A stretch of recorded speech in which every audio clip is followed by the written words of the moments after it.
Hello YouTube, this is Morgan, Airspeed Prime here with my next Boruto anime review. This one's going to be for episode 225, which is called Showdown Between Best Friends, I think. So yeah, we get the tuning exam match between Chocho and Sarada, while we also very quickly resolve the plot we've been building up to for a while with Amado. That was kind of a bit of a non-event, very anticlimactic, that side of things.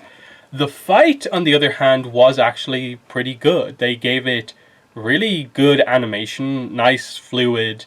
They made it a big event in terms of, they had the stop in the middle of the fight. They had the whole, we both need to take this super seriously and go at each other 100%. I thought that worked, to a certain degree. My problem was that I don't think they distinguished, Sarada going all out versus not going all out particularly well, in that, Sarada being in the middle of the fight, oh, did I hurt you? I get the point they were trying to make, but I don't feel that she particularly went at Chocho harder after the big conversation that they had than she did at the start. In the sense that she fired a million lightning balls at Chocho, but then the second Sarada uses one fire style jutsu, Chocho's like, oh, now you're really going for it. When the lightning arguably hurt you more over the course of the fight. That was the one kind of weird part. In that, arguably, you probably just should have had it right off the bat. Sarada playing more on the defensive, not doing all that much, and Chocho stopping the fight before Sarada does anything. I just thought it was a weird moment to have Sarada be dominant, get the first hit in, as in I'm doing enough to beat you. You're not doing enough to beat me, even though I've just been knocked to the floor. That was a weird dynamic. Other than that, though, it just probably highlighted that I maybe just expect a little bit more out of these fights in terms of the levels of jutsu, and it just kind of highlights that each of these characters only has 2-3 jutsu that they tend to really go for. And while there was some nice sort of dodging in here, sorry, that did use the Sharingan, there was just a sense that I think the matchup of their styles maybe didn't work sort of as well as it maybe could have. But this fight ultimately came down to the final clash between Chocho in butterfly mode, charging in for a big hit, versus Sarada going for the Sharingan plus Chidori. This was a weird one as well, because my initial reaction to watching this was whoa. You're expecting Chocho to block, dodge, or somehow absorb the energy of a Chidori using the butterfly mode when her core attack that she's going for is a physical punch. What? Because at least when Naruto and Sasuke do the Rasengan Chidori clash, it's two energy-based jutsus that when they kind of both diminish, then their hands come into contact, and that's why they lost hands in the finale of Shippuden. But for the most part, before that, they always just did it where okay, the energy cancel each other out. In this case, the Chidori is this assassination piercing technique that is meant to be sort of a final blow up against just Chocho's hand. And with the way Chocho lost the fight here after this clash, no injury, no piercing, stabbing, scar type injury from this. I'm kind of what happened? I get what they're going for, which is that they're saying Sarada's technique was more powerful than Chocho's technique, but they didn't give me any sort of a logical conclusion to come to about what actually happened with the clash that led to this kind of result necessarily. Just because, again, it's a physical attack versus an energy-based attack. Look, this maybe comes down to just sort of the butterfly mode thing and how it's not it's not a technique that really feels like it's the most, powerful as such. In that, are you trying to say that just the strength that gave Chocho allowed her to blow away the energy of the Chidori? But then why was she knocked out after it? I just thought like weird clash in terms of like what happened, which is not usually the case in Naruto because again this is where they didn't want Sarada to end this fight by like maiming Chocho, even though technically that's what that jutsu was mostly meant to do. Naruto can often end the fights with Rasengans just because it does a lot of damage, but it doesn't tend to just like absolutely like sort of like, devastate someone's body like the Chidori often is portrayed as. So that was kind of weird in that they're basically saying so Chocho's fist can not be pierced by a Chidori, but she can pierce through a Kara member. Okay. That's the main point there. But like I said, I'm being slightly critical and sort of nitpicky on this fight. But it was still, good, and especially after the last kind of non-event of a fight, this one was very well done. It was also just, again, I suppose unfortunate that this was probably the most easy one to predict. The second this matchup came up, Sarada's winning, Chocho's losing, regardless of some of the plot things of like Chocho being driven to win, partly because Inojin lost, and she wants to get her tuning vest so she can wear it alongside Shikadai. That was nice that they brought that up again, but again, it was blatantly obvious Sarada is going to win, and she did. I liked that you created a little bit of a story about like, oh, where's Sasuke? Naruto points out he's probably already here, and then they show that he is indeed watching. You get the nice moment at the end where it's revealed that you have done very well in this, and then the story in the middle of the fight ultimately amounted to part of what Sasuke said to her during their little training session from before, which is you kind of need to understand the hardship of a shinobi, that sometimes you will be required to try and take down someone that you actually care about. And coming from Sasuke, that means a lot because, of course, he has had to commit to, he will try to take out Boruto if Momoshiki takes over. And she then, in the middle of this fight, agrees to basically do the same for Boruto, which potentially brings up the idea of like, we still don't know how Boruto in the future gets the scar on his eye. Is Sarada potentially the one who inflicts that on him? Because they're now presenting the idea that she will fight Borushiki if that comes out again. So that was kind of interesting, just to see that resolve from Sarada. But it made sense ultimately as the win. The other little plot that we had was that Kawaki was about to leave before this match started.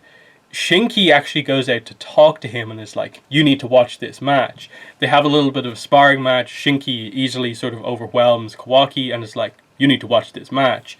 They go back in, Kawaki does watch the match, and they don't say a lot, but you get the impression from the way he's animated that Kawaki becomes enthralled watching this match of two people he knows are friends really heavily go at it, and that I suppose to a degree Kawaki tends to be like, oh, the shinobi style is a little weak compared to what I'm used to, but now he has seen two friends just like lay into each other, and so maybe the idea of going more into that ninja training, himself wanting to partake in a tuning exam at some point, could be something that he is interested in. So I do like that potential idea. I wonder, will they do more with Shinki at all? But it was nice that they're just having like, hey, another character showing an interest in Kawaki. And then he later says to his teammate Shinki that, like, how was he? And it's like, pretty good. Even though he kind of dominated him, he was kind of impressed that like he at least fought back, I suppose, and then that he honestly opened up and watched the match. So that was nice. We then move over to the other side of the episode, which was Boruto and Mitsuki trying to save Amado or figure out what's going on. So this one basically revolved around the idea of Amado has not betrayed the Leaf Village or anything like that. He was kidnapped by these high ups from this village, including some shinobi. Small village that's having some problems. They want to basically hire Amado for him to work for them, give them scientific ninja tools so that they can win their conflict and be a stronger nation. They offer him money, all the research kind of facilities that he wants, and what we get here is instead of him agreeing to this, he says, no, I am indebted to the Leaf Village and I will, remain allied to them, basically. So it's a real commitment from him. Like, he didn't know Boruto and Mitsuki were there, so him saying this is a truly honest thing for him to say, and it's full confirmation that, he doesn't really seem to have any ill will towards the Leaf Village. He might have some other, more personal goals that he wants to accomplish that maybe involves Kawaki or something like that, but he is ultimately allied with the Leaf Village, and there's a certain honesty to that. So, I do appreciate that, that especially this compared to, say, the stuff in the manga that happens like almost immediately after this with Amado. They do a job at making you feel so suspicious of Amado, and it basically amounts to nothing. That I'm glad that they kind of had an episode in the anime like this to just make it clear that you are not really meant to be suspicious of Amado for the most part. Again, there's a little bit more going on with him than meets the eye, but that it's not going to be him betraying the Leaf Village type thing. So Boruto and Mitsuki basically pretty quickly, very basic stuff here, managed to get him out. Just some kunai thrown, some shuriken thrown. There's a kunai paper bomb thrown, and that's really about it. They get him out, and Amado points out on the outside, shouldn't you be at the tuning exams? And this is when Boruto realizes, like, whoa, we're going to be late. And they basically just leave Amado there on the outside with just the expectation that, like, you can look after yourself here. Like, you're not near them now. You can hide out here, can't you? And they head back. We then cut to them basically in the village before the fourth match has been drawn. And it seems like they are mere minutes away from arriving at the arena. So if they are late, they are going to be just barely late, when I think the implication from all of this was probably that they'd arrive well after the tuning exams are finished and maybe have a more justified sort of disqualification, because I think it's all but confirmed now they're going to get disqualified. And that if they do become tuning, it's going to be because Naruto, Shikamaru find out about why they were missing, what they did, and how important it was that they saved Amado. So that would be a cool thing if Amado was able to kind of vouch for them whenever he arrives back. And I think they almost have to do something like, you have done a BA rank mission effectively on your own without the assistance of your team leader. Only a shinobi of tuning level could do that. You accomplished it with no problems. You've earned the rank of tuning without participating in the tuning exam. That's kind of what you feel like has to happen, because it looks like there's no time to do the Boruto Mitsuki fight.